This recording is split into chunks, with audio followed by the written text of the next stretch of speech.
Okay, so hi everybody. My name is Dennis Tay. So I'm going to be teaching the second half of this Lie theory course. And so as Erlen mentioned at the beginning, the first half was quite analytic in nature, and introducing Lie groups and transition to Lie algebras. So this second half is going to be more algebraic. Yeah, towards the end, it will be quite combinatorial in flavor, actually. So a lot of really interesting stuff that I want to tell you about.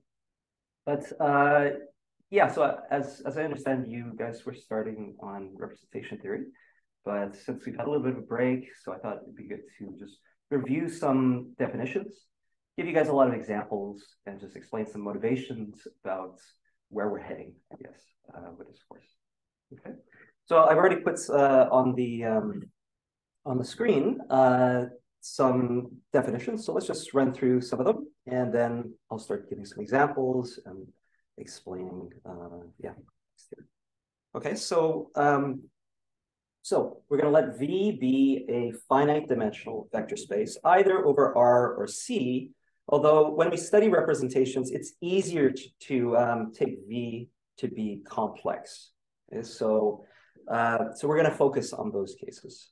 Okay, so a G representation is a homomorphism from a Lie group into the invertible linear transformations on the vector space.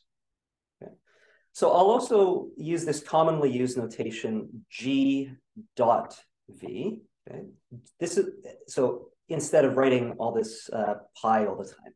Okay, so pi of G is an invertible linear transformation. It acts on V.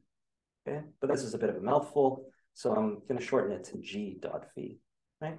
A G representation is an action. It's a way of specifying how G acts on a vector space. Okay. We define corresponding infinitesimal, the corresponding Lie algebra to G, so this frac G, and can define a corresponding G representation, a frac G representation. Okay, so little pi acting on this V, it's an infinitesimal action of the group. Okay, there it's a homomorphism from this Lie algebra to the Lie algebra of big GLV. Okay, and so you guys have seen before that this just means the linear transformations on V, not necessarily invertible. Okay. And I'll also use this, this dot at the infinitesimal level for the Lie algebra. So X dot V is this guy. Okay. Please ask questions, just, if anything's unclear, okay, just so that I understand where you guys are at. Okay. A couple more definitions, and then we'll get to some examples. So a non-trivial subspace, okay, so sitting inside V, but not zero and not the whole thing, so a non-trivial subspace W, we say that it's G invariant if G acting on W, it preserves W. You stay in W. And similarly for the Lie algebra. Okay, and then we'll get later on into so-called building blocks of representations, so-called irreducible representations. And namely, if you don't have any of these non-trivial G invariant subspaces, then we say that the representation is irreducible. Okay. So why do you want to study representations is maybe a good starting point. Okay, so even though we've been specifying up to this point, restricting to matrix Lie groups, I mean, here in this definition, okay, you don't have to talk about a matrix Lie group. This could be a general Lie group, and basically a homomorphism is a map that describes this as a bunch of matrices. Okay, once I fix a basis on V. Okay, so it's a concrete way of thinking about how G can be represented, but moreover, it's how it's acting on a vector space. Okay. Right, and actions really are pervasive in mathematics, group actions. The simplest example is, the Euclidean group of rotations and translations acting on the plane. Right? And if I pick, this acts transitively, in the sense that from any point, I could get to any other point in the plane. It has a stabilizer at any point. So if I pick an origin, the orthogonal transformations about that point fix that point. Okay, so group actions really come up all over the place. So this is a representation specifies an action on a vector space. So on the one hand, you can think of this as like an abstract thing on this side, on the input side. Like G may not be represented as a bunch of matrices to start out with. It may just be a vector space with a bunch of abstract bracket relations. Okay, and what this homomorphism does is it associates to each one of the elements over here some matrix, some linear transformation. Okay, so it's a concrete way of thinking about this object or this object. Okay? But moreover, whenever you have an action on a space, there are important questions associated with this. For example, on this space V, which is being acted upon, you could ask, are there any invariant objects, like tensors that are fixed by every element in the Lie algebra or every element in the group? Okay, that's an important question. It leads to nice objects, distinguished objects. For example, the discriminant of cubic polynomial or quartic polynomial or higher degree polynomials, you could view it as a certain invariant tensor. Okay, so we'll get to some of those exercises and examples later on. But in studying representations, you get to understand some more about the structure of the Lie algebra itself, particularly when you study the so-called adjoint representation, which I'll review shortly. Okay, so we'll study the structure of these Lie algebras, in particular so-called semi-simple Lie algebras, which in some sense are kind of opposite to the solvable Lie algebras that you guys have talked about before.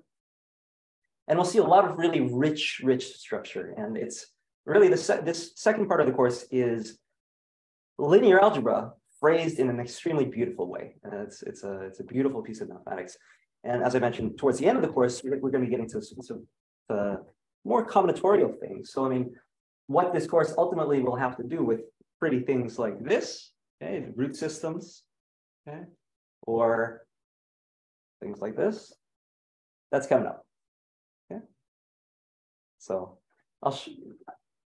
so if I don't get to it before the Tromsø gathering, I'll certainly show this to you in Tromsø. Okay.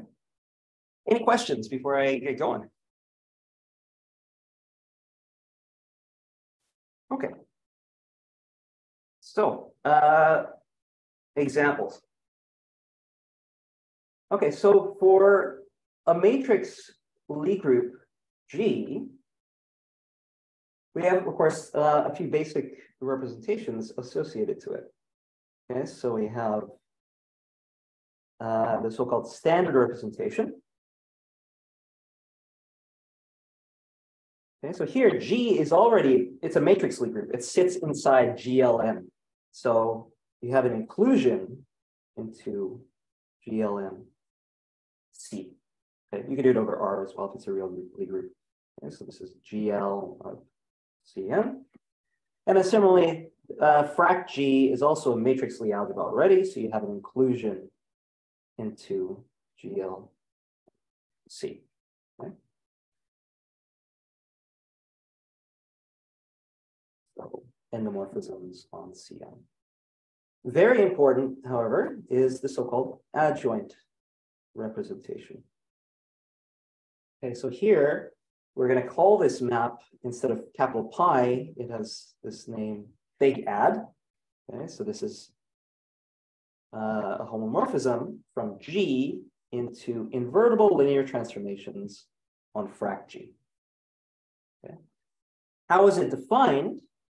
So given any capital A sitting inside big G, then I have to tell you a transformation that takes as input something from frac G and then gives you an output also in frac G. Okay. So it's the transformation that takes as input some X, okay, in G. This is in G. And then I'm just going to conjugate it.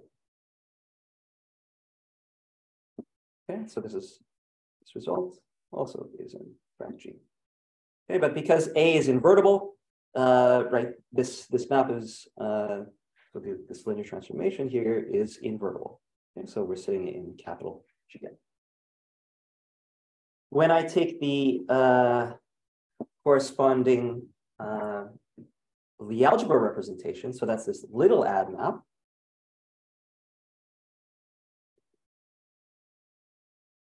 Okay, so this is a representation of G, okay, on G itself.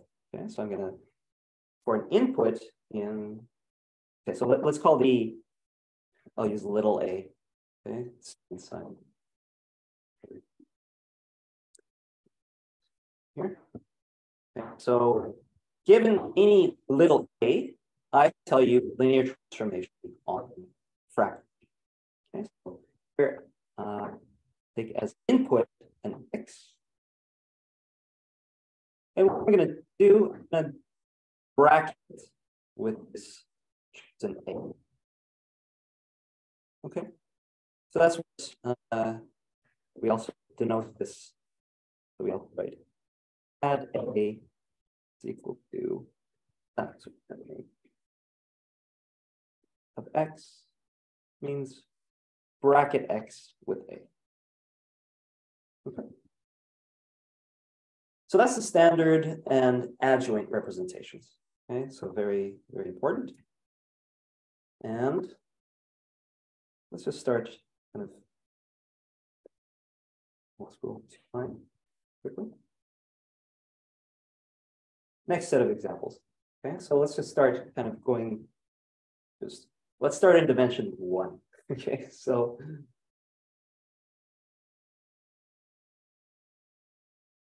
well, if the Lie algebra is of dimension 1, right, if I'm putting a bracket structure on it, so first of all, it has to be skew symmetric. So that means if I choose any element in X in bracket G, it brackets with itself to be 0. Okay, so the one-dimensional Lie algebra is not so interesting, but if I think about a representation, okay, then pi, okay, so let's take a representation of a one-dimensional Lie algebra. Okay, so this is a homomorphism from frac G into GLD. Okay, this is determined by any non-zero element in there, right, in the Lie algebra. Because this is, in particular, this pi is a linear map. So if I know what pi of x is, I know what pi of any scaling of x is, right? So pi of lambda x is lambda pi of x. Okay, but so understand what is this pi of x? It's just a linear transformation. So understanding this guy, okay, well, that's a study.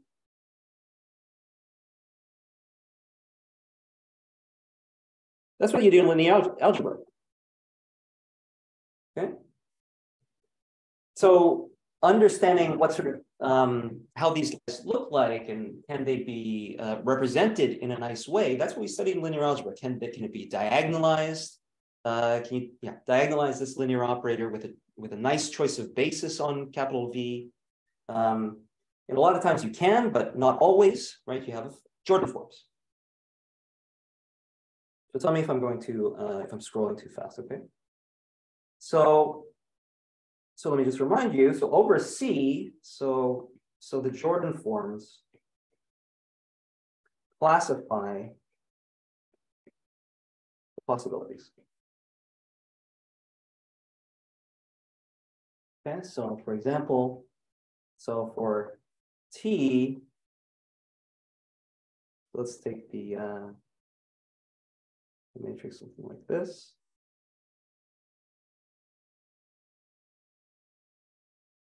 Okay, so you have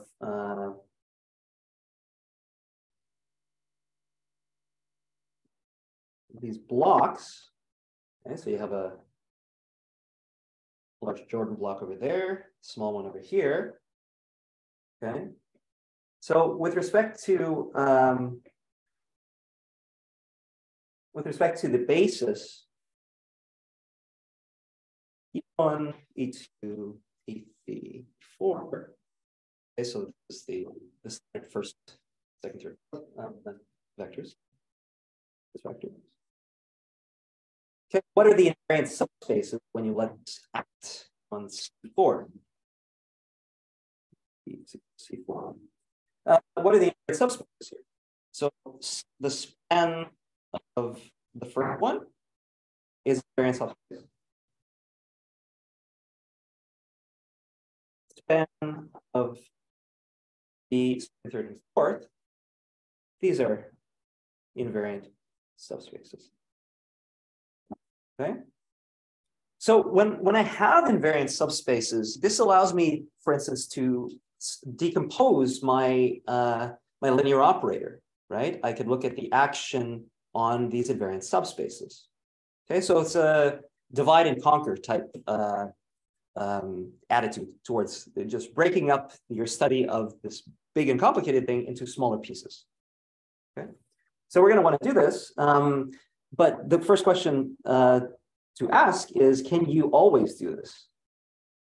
So given a representation, can one always decompose V into a direct sum of invariant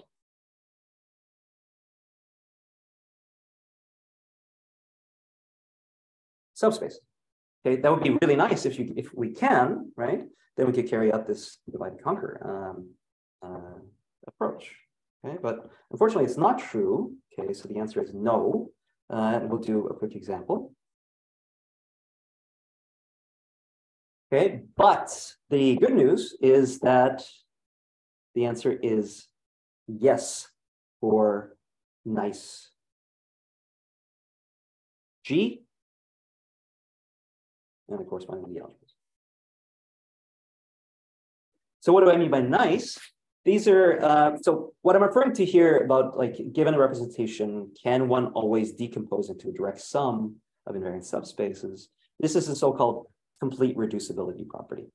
Okay, so we'll get to that in more detail later. Yeah, so we just put it. Whoa, that's not good.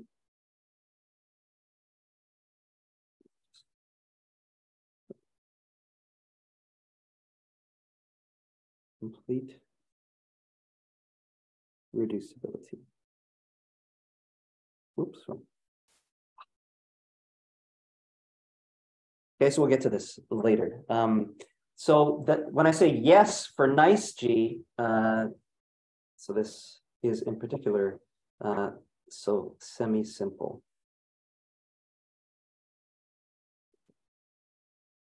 Okay, so in particular, SL2, SU2, SL3, et cetera, do have this nice complete reducibility property for their representations. So because of that, then we're going to want to study these building blocks. Like once you decompose, okay, then let's get the smallest so-called irreducible representations. Try to understand those, and then those will act as atoms for the general theory. Okay. So, okay, so let's see. So that's the part. So let's get to two-dimensional. So yeah. So even one-dimensional Lie algebras here, right? Really, the study of representations amounts to the study of linear algebra. Okay, so in studying higher dimensional Lie algebras, right? We're doing some advanced linear algebra here, but there's a lot of structure that we're going to take advantage of. Okay. Some more examples. Okay, so let's go to 2 dimensions. So recall, up to isomorphism, there exists precisely two-dimensional Lie algebras. Okay. And so let me write them in a basis. Okay, let me take a basis X and Y. So, or two of them, and they're distinguished by whether Lie algebra is abelian or non-abelian. Okay. The abelian case, we know that x with x is 0 and y with y is 0 is of skew symmetry. So we just need to specify the bracket xy. Okay, so in the abelian case, xy is 0. In the non-abelian case, this could be in general looking like this, right? The output is something in the Lie algebra, so it's in the span here, okay? So the span of x and y. So in general, it's going to be looking like this, but exercise show that you could choose, if it's presented to you abstractly like this, show that you could choose a basis so that you could normalize how this looks, and you can make it look like that, okay? So again, you start out with alpha x plus beta y, assume it's non-zero. Now choose a basis so that it looks like this. Okay, so let me call this a star. This guy is not nilpotent, but it is solvable.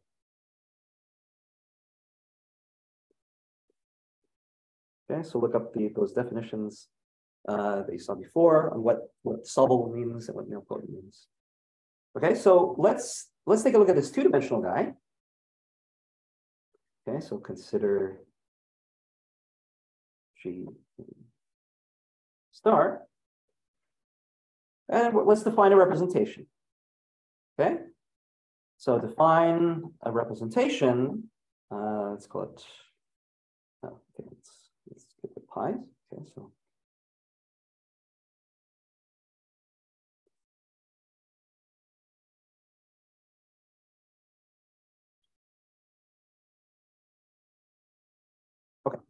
So notice how it's presented to you right now is just, it's an abstract Lie algebra, right? These are x and y are not matrices. It's just, this is a basis for a vector space, and then I put a bracket on it. Okay. You check that it's it satisfies Jacobi. So this is a Lie algebra. Okay. But now let's define a representation as follows. So pi of x, okay, I want to give you a matrix. Okay, I'm going to define it like this.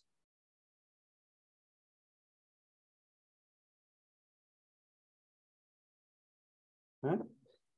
So this is a linear map. So I just need to define it on the generators on a base, and then I there I could extend linearly, define it in the entire. So this is the definition. Pi of x is matrix here. Pi of y is this matrix here. Okay, so the first thing you should check is that it is a homomorphism, and this amounts to. Okay, so you verify that's x, y, right? Remember defining the condition for being a homomorphism. So homomorphism. That's 5x, 5y equal to 5xy. Okay, so for all.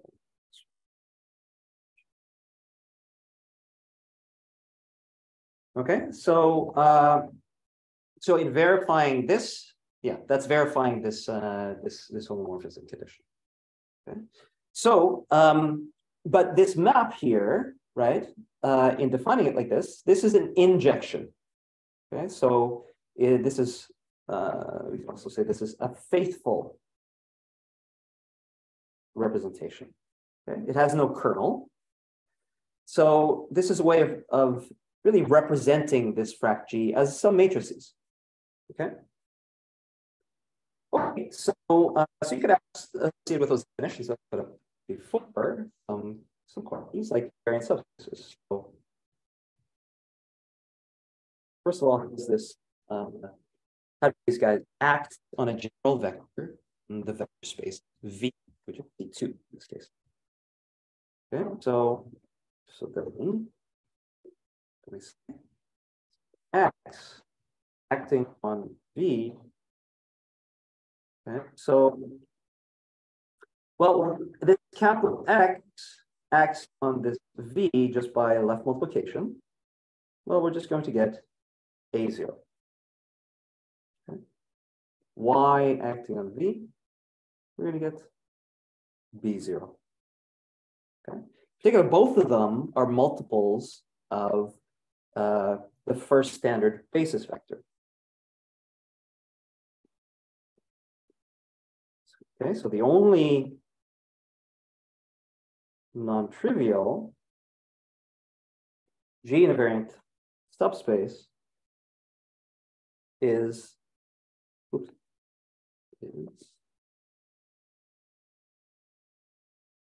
the span of 1, 0. Okay, that's the only one, right? So remember the question that we asked before.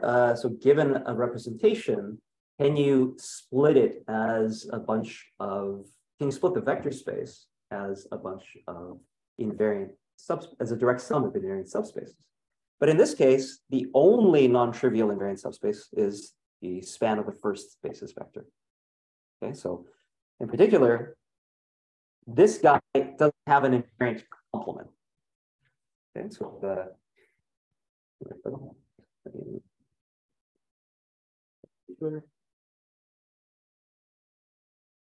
there is no invariant. Okay, so this solvable two-dimensional guy often gives this representation of ones, gives first counterexample to this hope of this divide and conquer sort of thing. Okay, okay, let's continue on this example and just illustrate the adjoint representation. Okay, so the adjoint representation.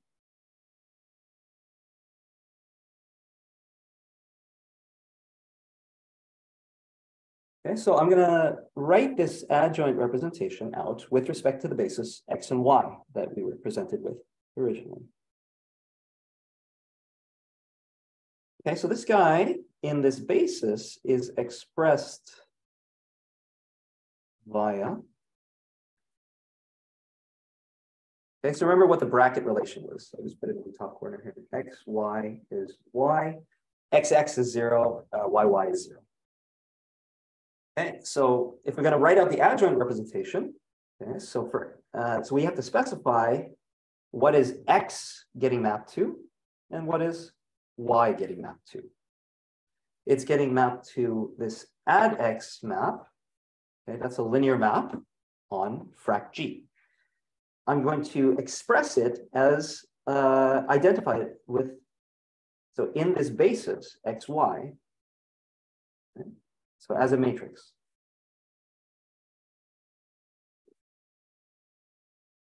Okay.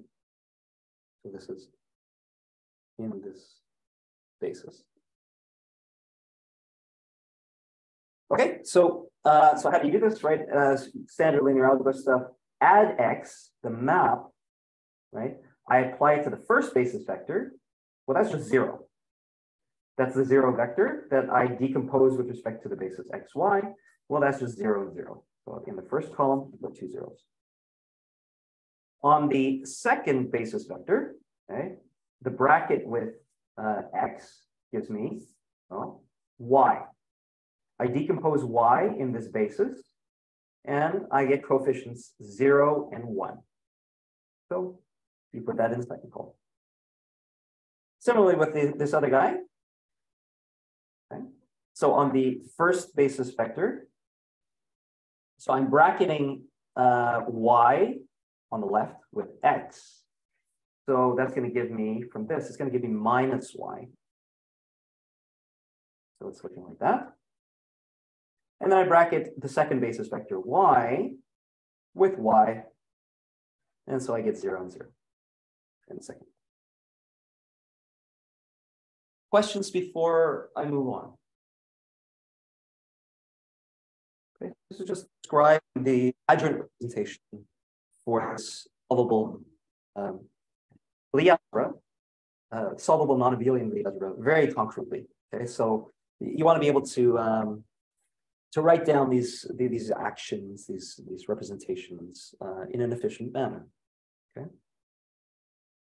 All right, so that's the two-dimensional case. So let me mention just briefly about the three-dimensional. Okay, so I'm not going to go in a lot of detail about the classification. Unlike in 2 dimensions where there's just 2 possibilities, in 3 dimensions, there's a lot of possibilities. Okay, so this is known as the so-called Bianchi classification of 3-dimensional Lie algebras. It's different over R than over C. Generally, things in Lie algebra theory, representation theory, are easier over C. Okay, so, but yeah, I'll put some of these details, let you work through some of that in the exercises. Okay, so hopefully get that out in a few days. Okay, so but I'll just mention it here. The classification of 3-dimensional Lie algebras. So this is called the so-called Bianchi classification. Okay, let's see exercises. I'll let you work through some of those details and see how some of these items in the list arise. Okay. But I want to focus on one very important 3-dimensional Lie algebra. Okay, so again, I'll define it abstractly first. So define 3-dimensional. I'll emphasize abstract. When I say abstract, it just means it's not presented as a bunch of matrices. Okay, so it's presented, as we were doing initially with that 2-dimensional example, as a vector space, maybe with a chosen basis and bracket relations on amongst elements of that basis. Okay, so define a 3-dimensional abstract Lie algebra G via a basis, which I'll denote by capital X, capital H, capital Y in this order. Okay.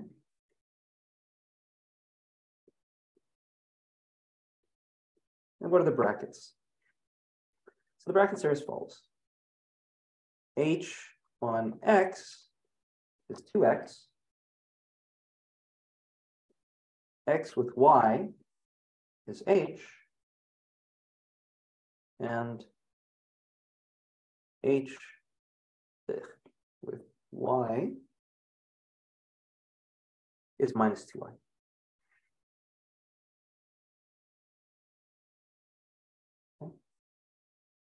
So these bracket relations, memorize them, ingrain them, and carve them in your brain.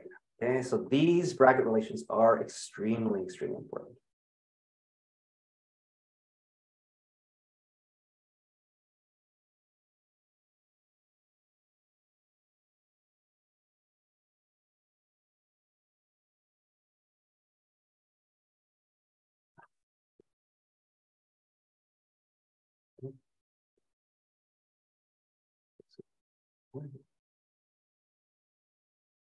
Okay. So this structure is called, well, yeah, this is the Lie algebra SL2. Okay, but probably SL2 when it was first presented to you was as 2x2 trace-free matrices.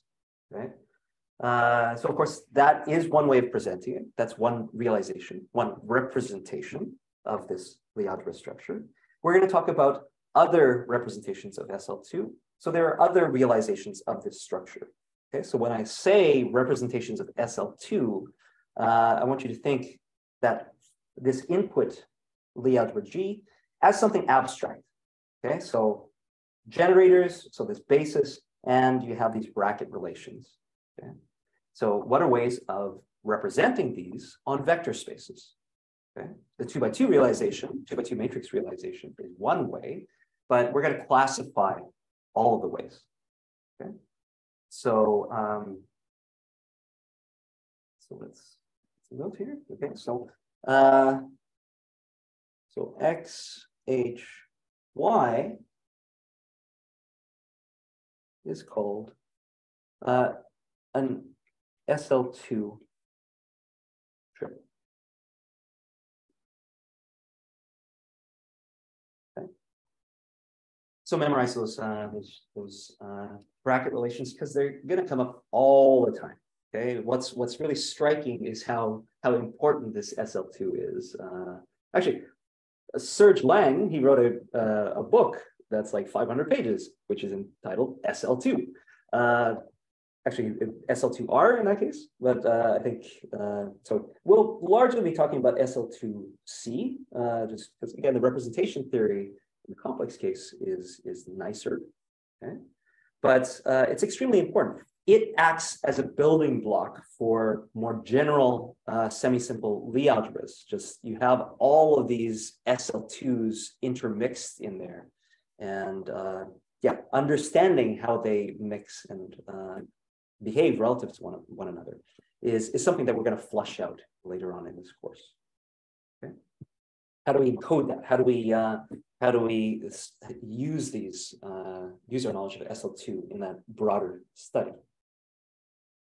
Okay, so this is called an SL2 triple. We refer to G as the Lie algebra SL2C. Okay, if I'm working over C, of course. Three-dimensional abstracts.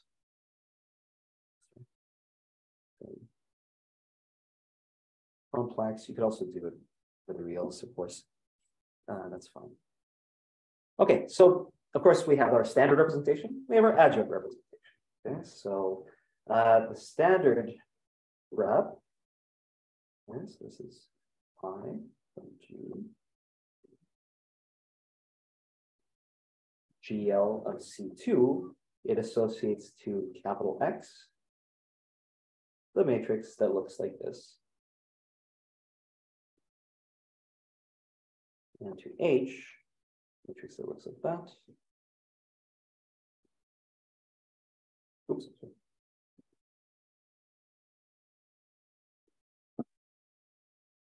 This is not the only way of associating 2x2 matrices to Lie algebras. Okay, so be aware of that. Right? There's a lot of ambiguity, right? I mean, we've chosen a basis. If I were to take this realization right here, and then I take an invertible matrix, say capital A, I could conjugate each of these matrices. Okay. That would give me a new representation as 2x2 matrices with the same bracket relations. Okay, so yeah, there's ambiguity there, but like ambiguity in a controlled way, as in like you have a different representation, but it's isomorphic. Okay, you could choose bases to get these bracket relations, these same bracket relations. So isomorphic in the sense of intertwiners. So I'll review intertwiners later. Okay.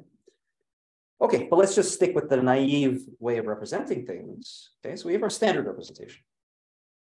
Okay, so right, the definition of representation says this lands in GL2C. But of course, these guys over here are trace-free. So note that pi of G, right, is our usual trace-free matrices.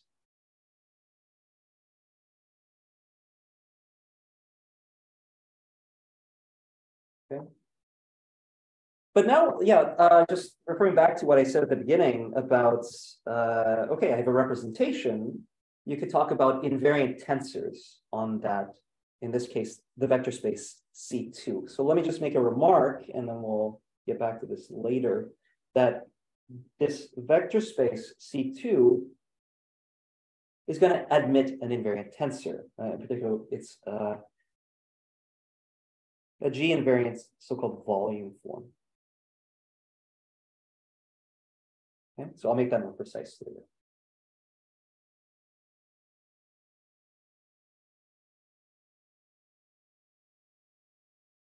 Let's get to the adjoint representation. Okay, so here, the ad map takes something in G and gives you something in G at G. Okay, G is three-dimensional. So this, once I choose a basis over here, we're talking about GL3C on the target side. Okay, so in a similar way that what I was doing before, I'm going to represent each of these linear operators that I get for an input over here. I'm going to represent it with respect to a basis. Okay, so with respect to the basis, well, the SL2 triple basis, so X, H, Y, let's see what these matrices look like. Okay, well, the linear operators are, okay, add X, give me some matrix. In this shows a basis. Okay, then I'm going to do H, oops, add H, that's a matrix. Then you have Y. Y. That's matrix. Okay. So just let me just write down the answer and I will let you verify the details. Okay, so 0, 0, minus 2, 0, 0, 0, and then H is the nice one. It's nice and diagonal. Okay, so we're going to want to keep that in mind. We like diagonal or diagonalizable linear operators from linear algebra, and that's very much going to be part of the game as we go along. Okay. Oh, sorry. Okay. Again, there are nice invariant tensors. Okay, so on the representation space, in this case, G, okay, this admits a G invariant non-degenerate symmetric bilinear form.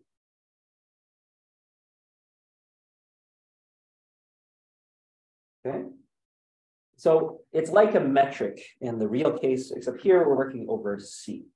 But be careful, it's not a Hermitian metric I'm talking about, because Hermitian is it's conjugate linear in one of the slots. Okay, here it is bilinear. Okay, so C linear in each entry. So we have a G invariant bilinear form, and so you've seen earlier on in the course that when you have a bilinear form, then that defines the so-called orthogonal group, special orthogonal group that preserve linear transformations that preserve that bilinear form. Okay, the Lie algebra there is so-called SO3. So add applied to all of these guys. This is, well, by default, it's sitting inside GLG, but because I have a symmetric bilinear form, it's actually something smaller than, it sits in something smaller than GLG or GL3. It's sitting inside SO3. Okay. So B itself is dimensional. Map sends it something. Well, it's sitting in something three-dimensional here. You can show that there's no kernel. So in fact, this is going to be an isomorphism. So function B 3. Should also say and is faithful, then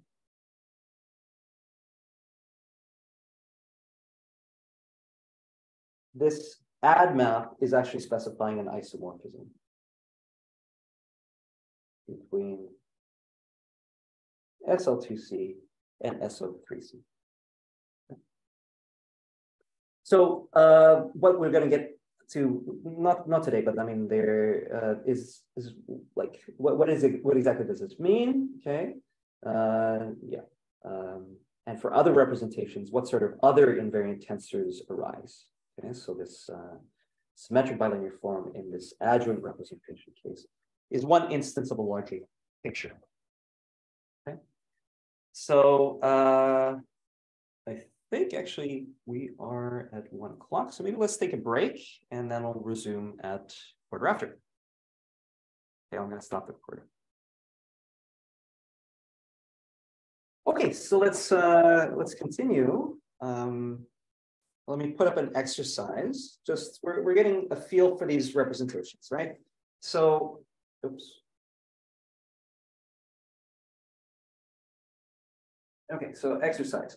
So one thing why all these different kinds of vector spaces were introduced, like tensor product vector spaces and dual vector space, direct sum vector spaces. This is a way of building up more general representations from ones you know about. Okay, so it's good to recognize when you have a representation that comes from something simpler, right? So this is this exercise is about supporting that. So from the standard GL2R rep, or GL2C, doesn't matter, we get an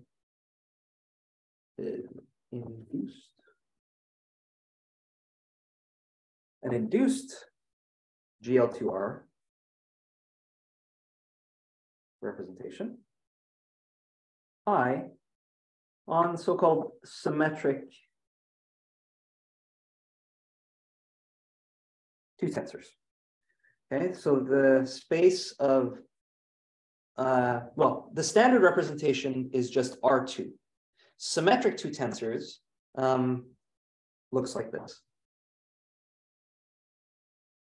Okay, so I'm going to take V squared for any vector in R2, and then I'm going to consider it squared, as in this is V tensor V, but often we'll just use this shorthand, V squared. Okay, but I'm not just going to take the collection of these guys, I'm going to take their span. Okay, I'll make this very concrete shortly. Okay, so, but how do we induce a representation? Okay, so I know how to act on R2. I want to act on S2 of R2. Okay, so I need to tell you what is pi of A. Okay, so pi of A is an element of GL of this vector space. Okay, so well, it's defined to let it act on some spanning vectors, right? So on a basis, say, but or here generators are described by V squared. So I just need to specify how this acts on V squared. Okay, and then so how I'm going to let that act is let A act on V, and then take its square. Okay, and this is actually well defined. Okay, and well, since this vector space is the span of such, I do have to extend whatever definition I have here. I need to extend it linearly to the entire vector space. Okay, so I haven't got to the exercise part. So okay, so let's make this more explicit. Okay, so let's take a basis of R2. Okay, so it'll be the standard basis of R2. Okay, exercise part. Show that this representation, okay, so let's just get the input and output correct. So it's a representation of this group GL2R on the vector space S2R2. So it has target in GL2, GL of S2R2. So this is expressed as the following. Okay, so I'll think about elements of GL2 as usual as invertible matrices, A, B, C, D components, okay, with AD minus BC being non-zero. Okay. But now S2 of R2, okay, so the first question is, what's the size, what's the dimension of this vector space? And it's in fact going to be three-dimensional. Okay. So I'm going to choose a basis. Okay, so I'll let you think about that, but well, here's the basis. With respect to the basis, x squared, xy, y squared.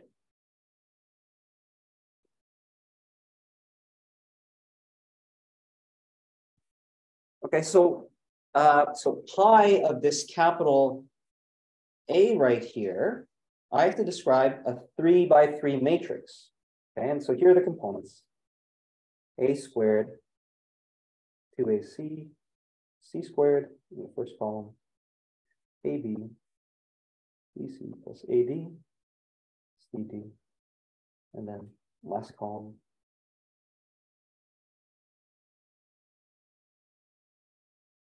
Okay, so this is an over here is an element of this guy over here. Okay, so just run through the computation of inducing this representation from the standard representation. Okay.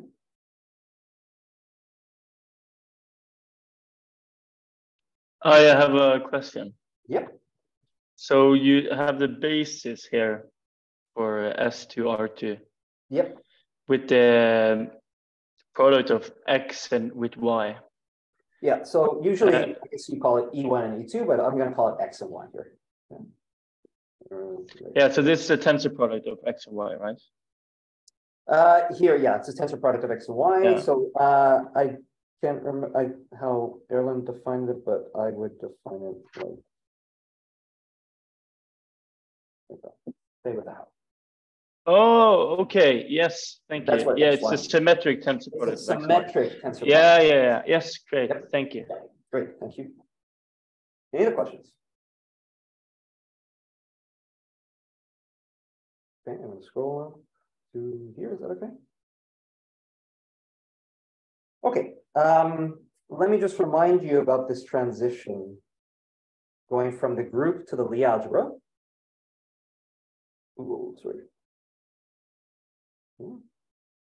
Okay, so given G representation, capital pi V, you always can get from it a frac G representation. Okay, so for the Lie algebra. And this is coming from this, how it acts on exponentials. Okay, so pi of the exponential Ex is E pi x. So for all x and G. Okay. Okay, so hopefully you saw that before. Okay, so let me just recall a couple of properties. Okay, so it's pi of x, right? You obtain that by differentiating at the identity the curve in the group determined by these exponentials. Okay, so e to the tx, right? This is a curve in the group that passes through the origin at time t is equal to 0. I apply pi to this, so this is now a curve in GL of capital GL of v, and then I want to differentiate that. So this is going to get into little GL of V. It's an endomorphism. Okay. Okay, so that's property number 1. And property number 2, how does it behave with respect to this conjugation by an element of big G? So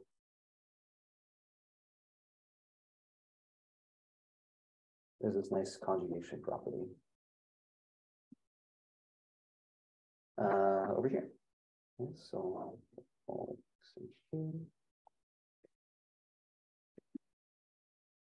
okay, so any representation of the group, big group, it doesn't have to be connected, but yeah, there's a you can nicely associate a little g representation. Okay. Now you could ask the question about going the other direction. Does every little g representation come from a big G representation? Okay. Question. So does every G representation come from a big G representation? And the answer is no. So the smallest example of this, or a nice example of it, is the so-called spin representation. So this two-dimensional complex representation, it is an SO3 rep, and that's not too hard to see because something that you see before, SO3 is isomorphic to SU2. So as a Lie algebra, okay?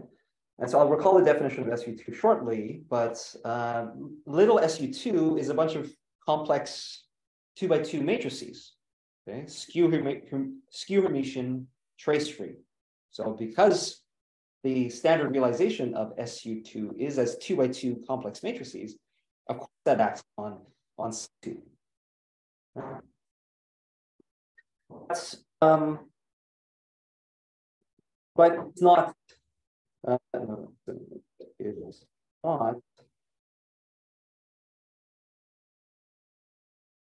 a big SO3. Okay. One thing you do get is but if you have some nice topological conditions, so in particular, if G is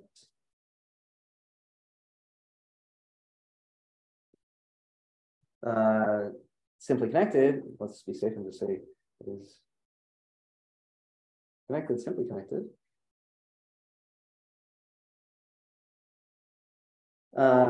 Then everything's okay. Okay, so then if you have a Lie algebra representation, there will be a representation of the corresponding Lie group, simply connected Lie group. Okay. So recall,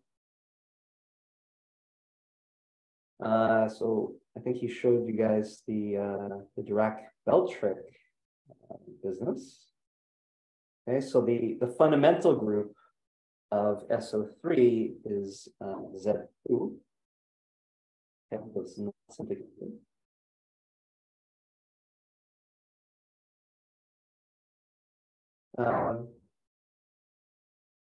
while SU2 is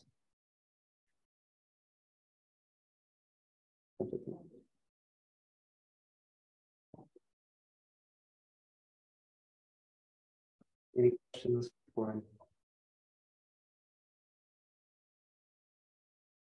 I'll focus on SU2 in a more detail. Just use examples, nice class of examples of these representations of SU2. Okay, in particular, irreducible representations.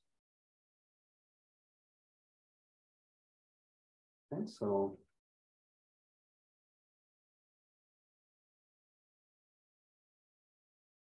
examples of irreps of big SU2, little SU2, and its complexification.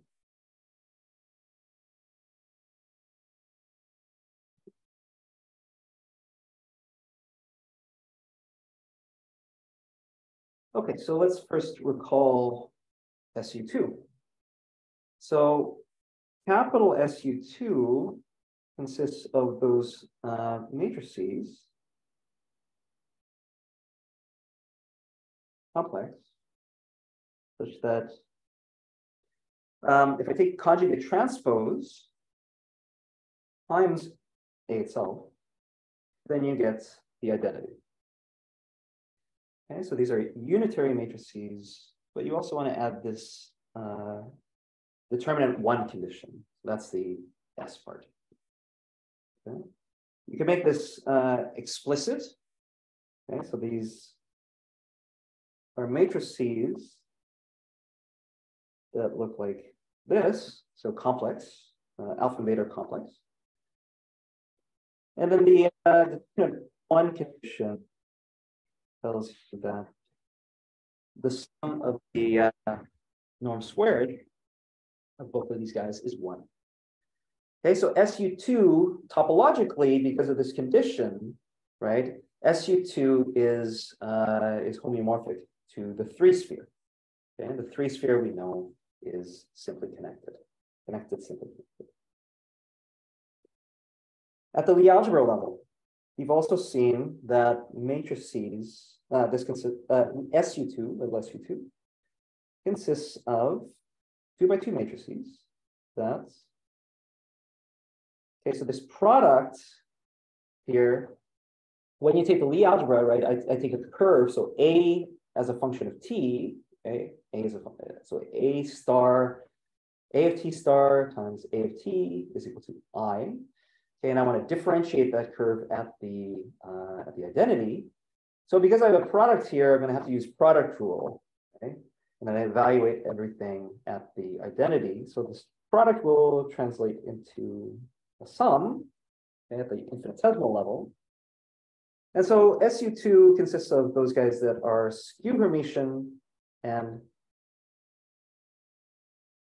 trace free. Okay, determinant 1 converts the infinitesimal law to this trace free condition. Again, I'll make that explicit. So these are matrices 2 by 2 that look like this. Here, A, B, and C are all real.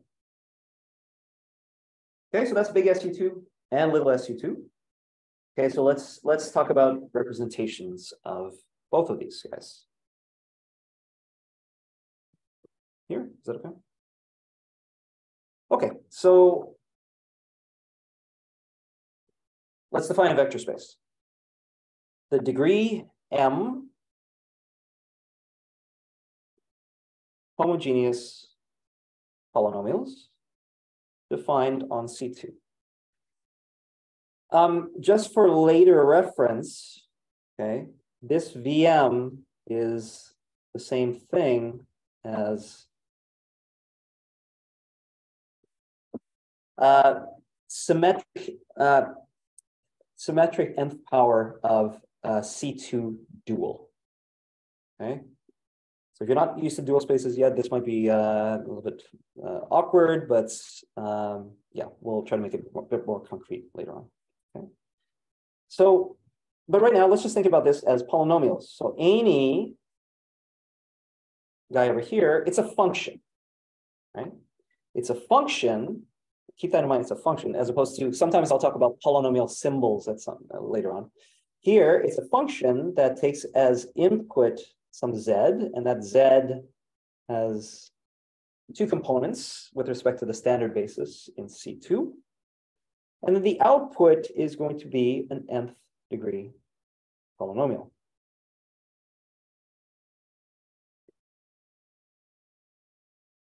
Okay, so something that looks like this, where these constants are all in C. Okay, so we have these functions. Okay, so I need to give you an action of SU2 and little SU2. It's going to take as input a function and spit out a function. Okay, so we're going to define the complex representations. Okay. So big pi m.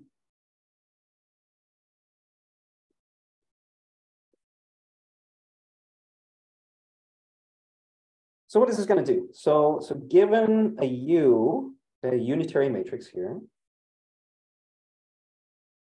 I'm going to assign to it. Okay, so given an F in VM, I have to tell you what this symbol means, U dot F, right? It's going to be another polynomial. So what is this polynomial? A polynomial is going to be defined, well, it's defined by what it does to some input, Z, right? So I have to define what that means.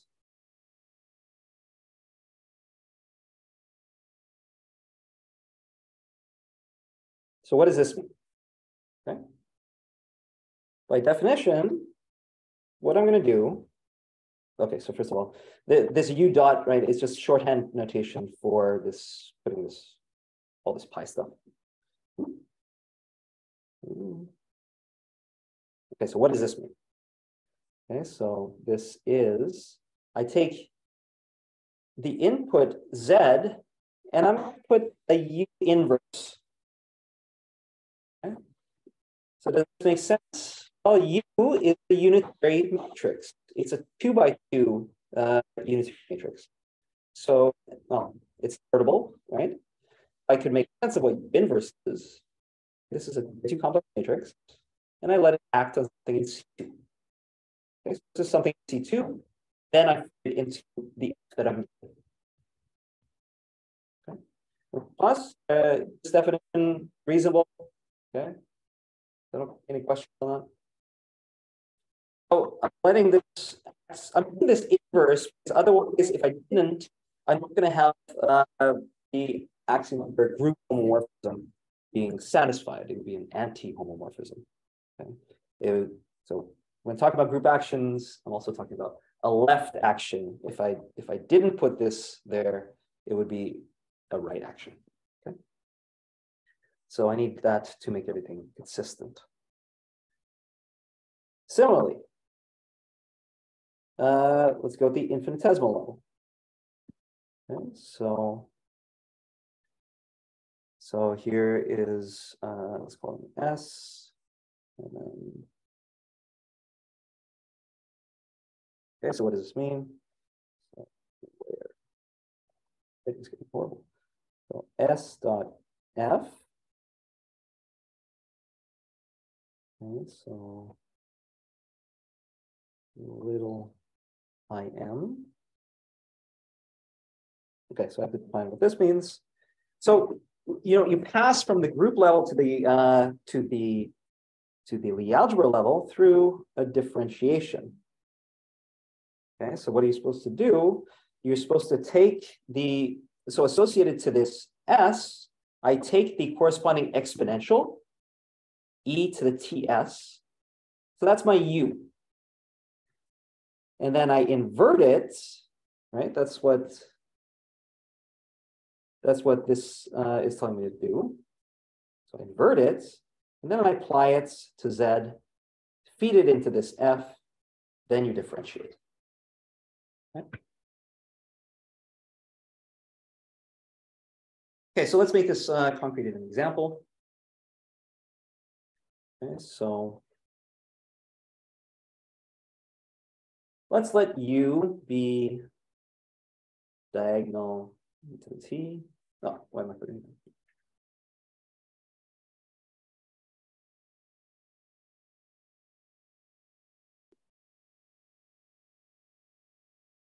So let's take this matrix here.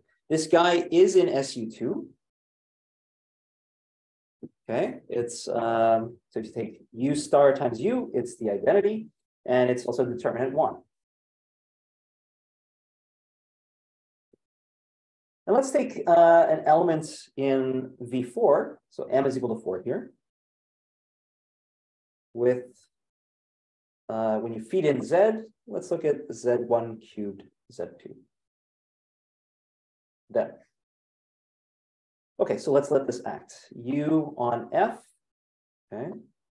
So this is a new function. So we have to, I want to identify which function that is. So we have to let it act on a z. And by definition, this is u inverse of z. Okay. More explicitly, on z1 and z2. So this is going to be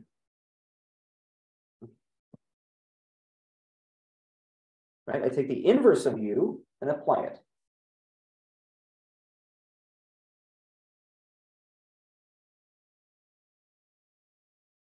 Yeah. F, my chosen F that I'm acting on is this guy. Okay, so I feed all of this into my F. And it says, well, take the first component, cube it, and then multiply it with the second component. So I have e to the minus it, z1, all cubed, times the second. Okay, so so I take that exponential, it gets minus 3 of them over here.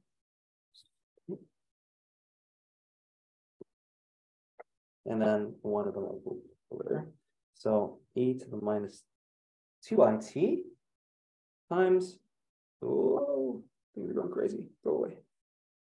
Let's see, e to the minus 2. Okay, but this is just what I started with, right? So this is e to the minus 2it times. What I just shown is that, so that's what happens for each z. So u on the function f is e minus 2t.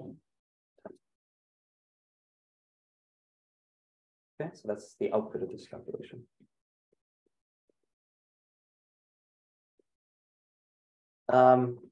When I differentiate this guy at t is equal to 0, and then, yeah, so do the evaluation at t is equal to 0, I'm going to get the corresponding infinitesimal generator. Okay, so this is an element of little SU2. And we have capital U is e to the t s. And, okay, so the infinitesimal action, okay, well, this is take the derivative at t is equal to 0 of, okay, so I'm doing that, right? Right, but this guy is e to minus 2i t f, right? So I'm getting minus 2i times f. Okay. So this s is acting by a simple multiplication by minus 2i here. Okay. So that's this one example, okay, of how to use this definition of the representation in this context. Okay. So compute sometimes in yeah, if I have something at the Lie algebra level, I don't always want to go to exponentiate to the group level, let it act at the group level, and then infinitesimalize afterwards. Okay, I want something more direct. Okay, so let's get a more general formula. Okay, so if I have this Lie algebra element and this polynomial,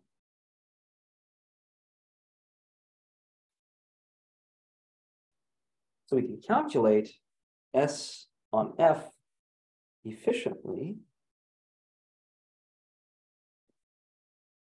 by the following form.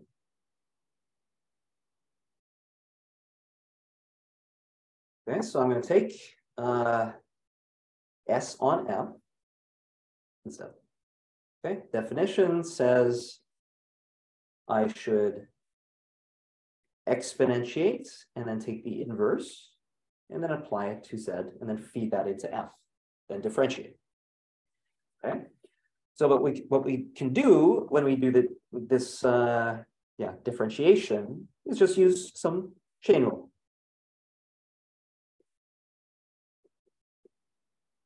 Okay, so this says I should go take a derivative with respect to the first slot of F, and then I differentiate what's in the second slot.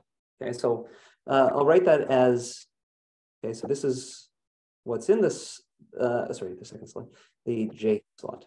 Okay, so it's just their chain rule.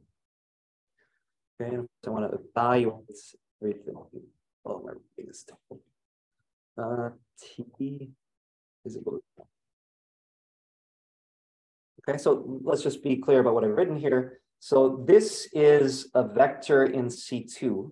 I could talk about its either the first component or the second component. So that's what I put in the subscript over here, the jth component. Okay. So yeah. So this is a straight out chain rule thing. And so I could evaluate this derivative here as follows. Okay, so I have, let's just rewrite it.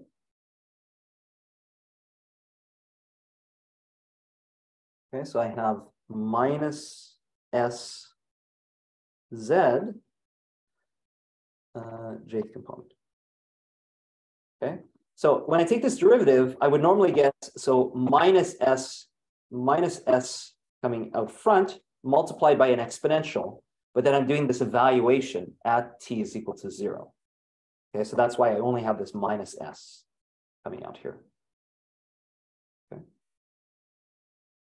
Okay, so so I have this summation, and then I could just write it out really explicitly. So SJK. J is the row index, K is the column index. Okay, so I get this direct formula that's, yeah. So from this, I use this formula to get what the action is on this input F, okay, given one of these X's. Okay, so in applying this directly, you don't have to go through the group anymore, right? It's using this chain rule. And yeah, you get an efficient formula.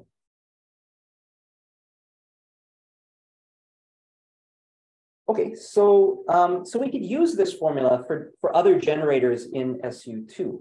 Okay, so in this way, you get well. We started out with the group action. We could get to the algebra action. Okay, now let me pass to the complexification, okay, of the Lie algebra, and define its action. And the reason for doing this is really just in working in the complexification, linear algebra is a bit nicer. Okay, there are nicer bases adapted to what's happening in the complex world. Okay, and we know that we can always do this because, yeah, given any representation of a real Lie algebra, okay, taking values in GL of a complex vector space, there's a unique extension to a representation of the complexified object. Okay, so this is something that I think you guys talked about already with complexification, but let me just state this all. Okay, so we could extend this guy uniquely to a representation of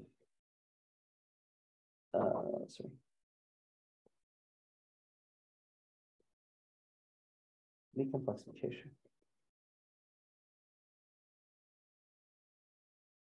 Okay, which is SO2C. Okay, and I mean, the idea here is that, okay, so the complexification consists of vectors that look like that, where X and Y are in SU2. So if I know what pi of X is and pi of Y, so I want to define what pi of X plus IY is, right? Well, but this is just, if you want it to be complex linear, it should be like that. But I know what this is, and I know what this is. Okay, so therefore, you have a representation of the complexified Lie algebra.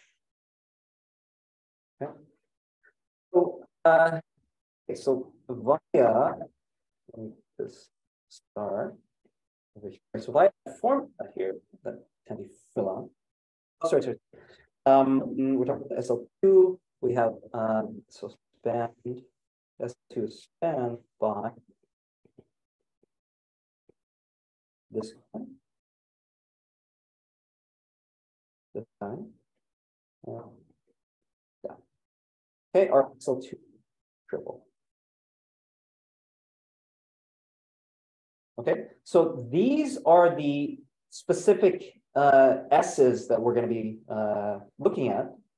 Okay, so these guys are existing in this complexification. Okay, we're going to let that act via this formula. Okay, to get the following ways of realizing the action.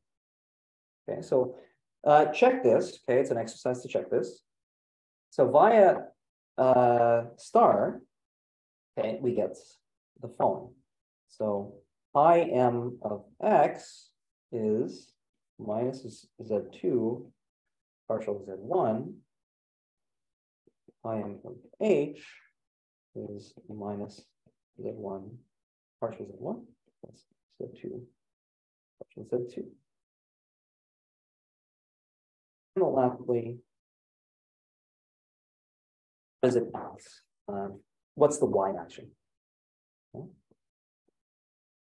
So, so go through this computation, okay, on your own, okay, but it's really just a direct application. Okay. So we have these generators here.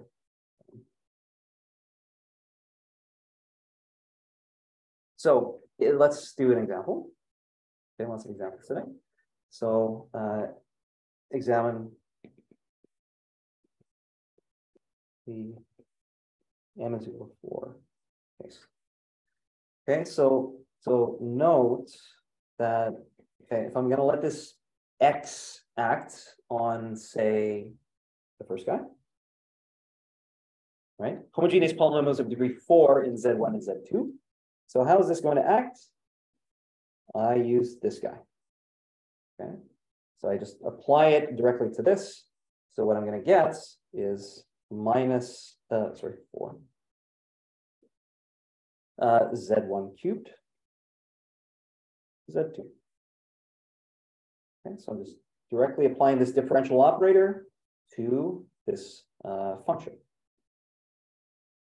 So similarly, X on this guy, so that's going to give you minus 3 Z1 squared, so 2 squared, okay, etc., etc. Okay, so you can run through all these computations, but I want you to have this bigger picture and more kind of this abstract picture of what's going to happen and how we're going to start thinking about these representations of SL2. Okay, so I want you to have this picture. Okay, so you have Z1 to the 4th over here. I'm putting brackets around there because I want to talk about the span. Okay, Z1 cubed, Z2. I'm not going to worry about these kind of constants up front for the moment. Okay.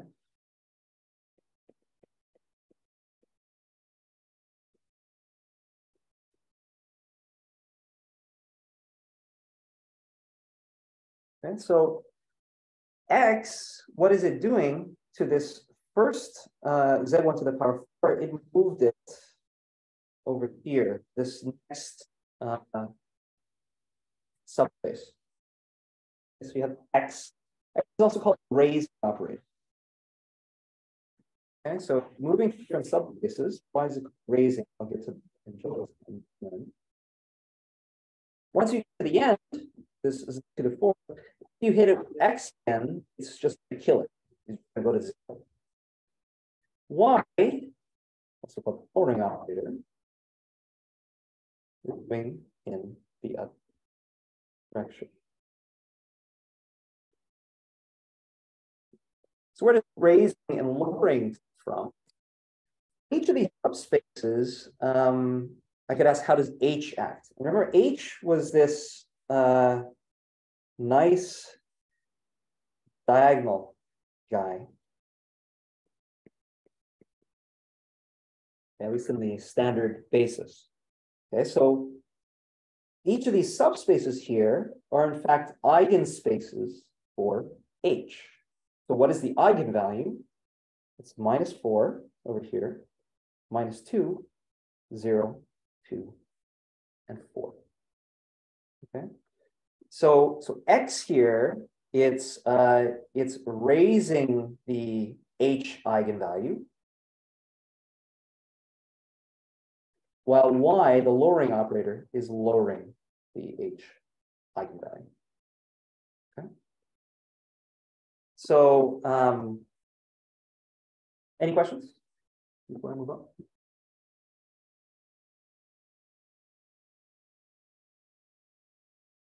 Okay, so I mean, this is just a schematic of what's happening, but it's something that you should really keep in mind, because for general SL2 representations, it's a similar game. Okay, but as far as the theme today about kind of making representations concrete and thinking about matrices, so let's do that. Okay, so with respect to the H eigenbasis that we have, I'll just say above.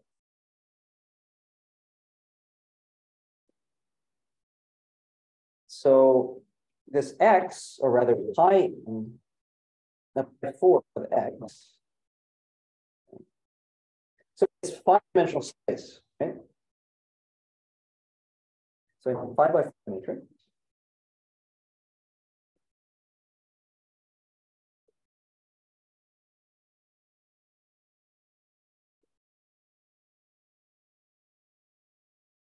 You have this nice strictly low triangular structure for this X. For H, okay, so it's -4 diagonal in the representation. And then -3.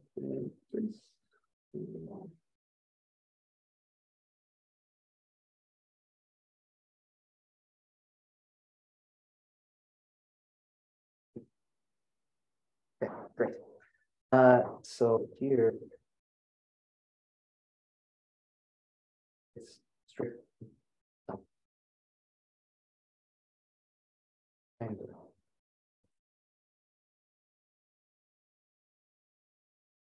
Okay. And you could check, well, I mean, this is a representation, right? So this is another way of so a 2x2 realization for SL2, 3x3 realization for SL2, the adjoint representation, and this is a 5-dimensional realization. Okay, you can check with these matrices that if you check those bracket relations that we had for SL2, that they are satisfying those bracket relations. Okay, this is another realization. Okay. So I think we are at time. So are there any questions before I close this first lecture? Okay, so if not, I'll turn off the recording.